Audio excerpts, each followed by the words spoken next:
Great news! The University of Mississippi has just announced it'll be closing down its DEI department, the Department of Diversity and Community Engagement. The university's DEI department has been the driving force behind a program called Pathways to Equity, a 5-year, university-wide strategic plan committed to equity and racial justice. Under Pathways to Equity, everything at the university, including curriculum content, has been increasingly managed through the prism of intersectional ideology. According to public records requests that the Mississippi Center for Public Policy submitted, Ole Miss is still spending millions on its various DEI initiatives. The head of the Division for Diversity, Shobonda Mead, is alone on nearly $250,000 a year salary. Now, if Ole Miss really is going to dismantle the apparatus of woke ideology, great, fantastic. I fear, however, that what we're seeing is merely an attempt at rebranding. Chancellor Glenn Boyce, who made the announcement about the name change in the department via email, must surely sense that the political climate in Mississippi and across America is changing.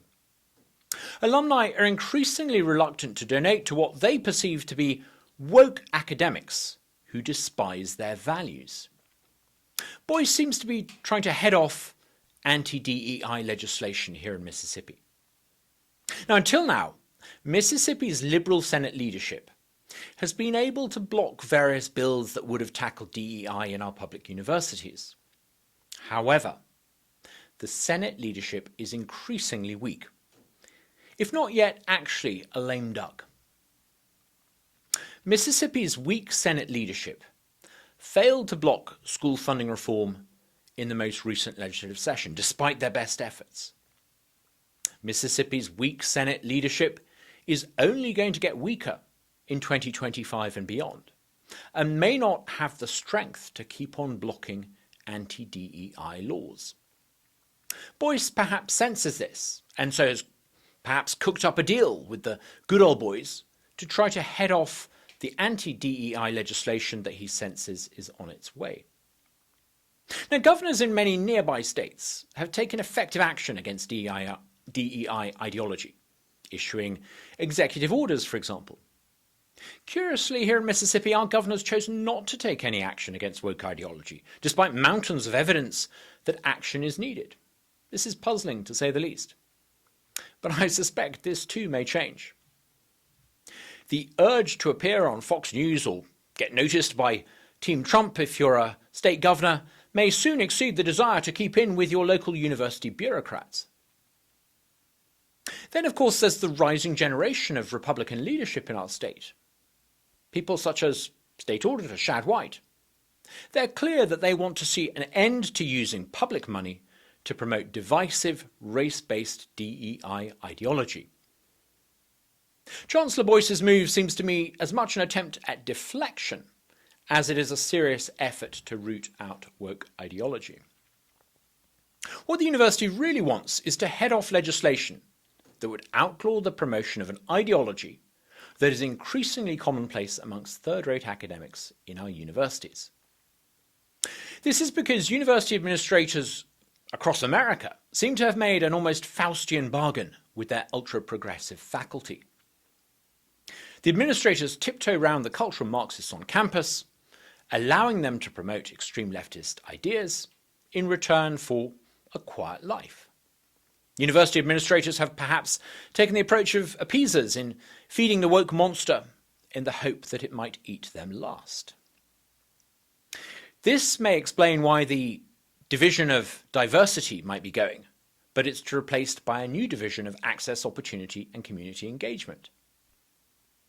This new division is going to be run, it's been reported, by the same head who ran the old division. I suspect that under the new arrangements, mediocre academics at, for example, the Department of English will continue to be able to do things like, and I quote, embrace diversity, inclusion, and equity as central to the scholarly mission.